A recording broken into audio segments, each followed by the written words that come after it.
Well, what do you call an airplane that doesn't pass inspection? A Boeing 787 Dreamliner. Now don't get us wrong.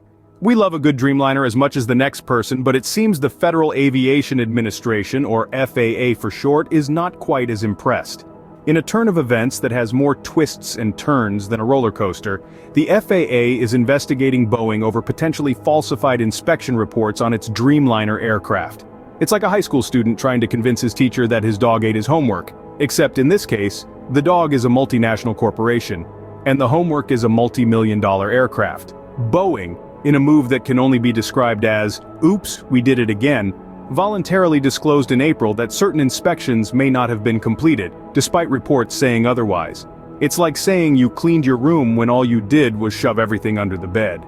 The FAA, acting like a skeptical parent, is now looking into whether Boeing employees falsified aircraft records. Now Boeing has been in the spotlight before, and not just for its sleek aircraft designs. Remember the little incident with a cabin panel on an Alaska Airlines 737 MAX 9 back in January? Yeah, the FAA remembers too. In response to this latest hiccup, Boeing executive Scott Stocker acknowledged the misconduct and emphasized the company's zero-tolerance policy for compromising quality and safety. It's like a kid promising they'll never steal cookies from the cookie jar again, right after they've been caught with crumbs all over their face. Boeing is now committed to inspecting all Dreamliners in production in South Carolina and developing a plan to inspect those currently flying. It's like they're saying, "We promised to check under the bed this time, Mom." On a more serious note, Boeing is also dealing with the fallout from whistleblower allegations about potential panel breakage during flight. But fear not, the company is defending the integrity of its planes with the fervor of a knight defending his castle.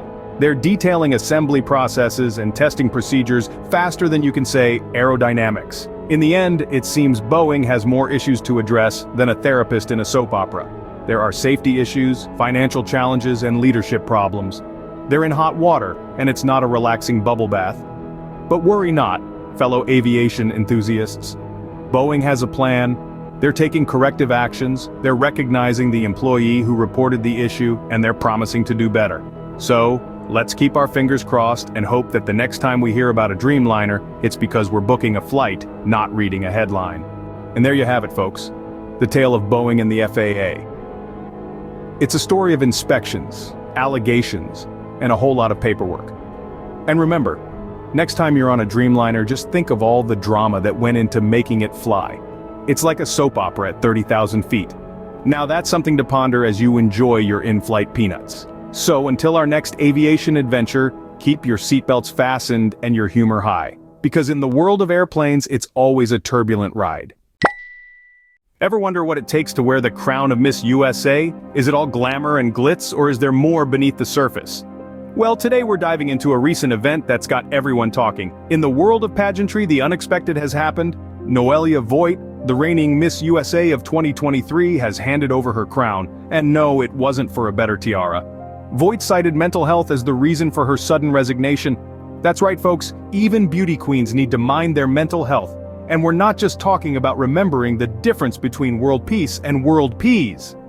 At the tender age of 24, this Venezuelan-American beauty made history as the first of her heritage to win the Miss USA title. Yet all that glitters is not gold, and Noelia Voigt's decision to step down has sparked conversations around the globe. Voigt took to Instagram to share her news, reminding us all that even with a universe of followers, it's okay to prioritize your well-being. In her own words, mental health matters. And let's face it, we've all had those days when even a perfect hair day couldn't make us feel better. The Miss USA organization, in a move more graceful than a pageant contestant's wave, supports her decision. They are even now in the process of passing the glittering crown to a successor.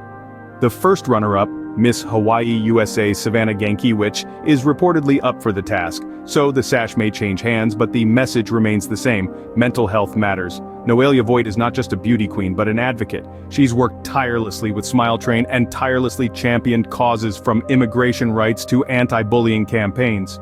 Voigt's decision to prioritize her mental health doesn't tarnish her crown, it adds another jewel to it. So there you have it, folks. In a world obsessed with perfect selfies and high heels, Noelia Voigt reminds us that it's okay to step down, take off the tiara, and put on some comfy slippers if that's what you need. Because at the end of the day, mental health is the real crowning glory. Remember, it's not about the sash or the crown, it's about the person beneath them. So let's all take a page from Noelia's book and remember to prioritize our mental health. After all, everyone deserves a chance to feel like a queen, even if it's just for a day. And who knows, maybe one day we'll all be able to trade in our tiaras for a good night's sleep. Wouldn't that be something? Until then, keep smiling, keep shining, and remember, it's okay not to be okay. And if you ever find yourself in need of a little pick-me-up, just remember Noelia Voigt, the beauty queen who reminded us all that mental health matters. Welcome, my fellow political enthusiasts. In the world of politics, it's raining trials and tribulations, and no umbrella is big enough to cover it all. But don't worry, we're here to weather the storm together, specifically a storm named Daniels. So let's dive into the swirling vortex of the hush money trial involving former President Donald Trump. A trial so loud it's anything but hush-hush.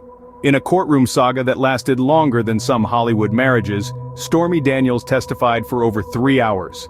It's like a political version of The Lord of the Rings, only with less magic and more lawyers. Daniels was there to spill the tea, discussing her motivations for sharing her story, and addressing questions about her finances. Because in politics, like in a telenovela, everyone has a backstory that's as complex as a tax return form. Meanwhile, Trump, in his usual subtle style, criticized the prosecution's case as a disaster. And let's not forget, he's an expert in disasters, having starred in his very own reality TV show. In a plot twist that would make M. Night Shyamalan green with envy, the trial has been indefinitely postponed due to issues surrounding classified evidence. It's like a season finale cliffhanger. Only real life doesn't come with spoiler alerts. Now, if you think this trial couldn't get any more dramatic, hold on to your hats. The jury was shown text messages between Daniels' manager and a National Enquirer editor. It's like a teenager's worst nightmare, only with higher stakes and less emojis.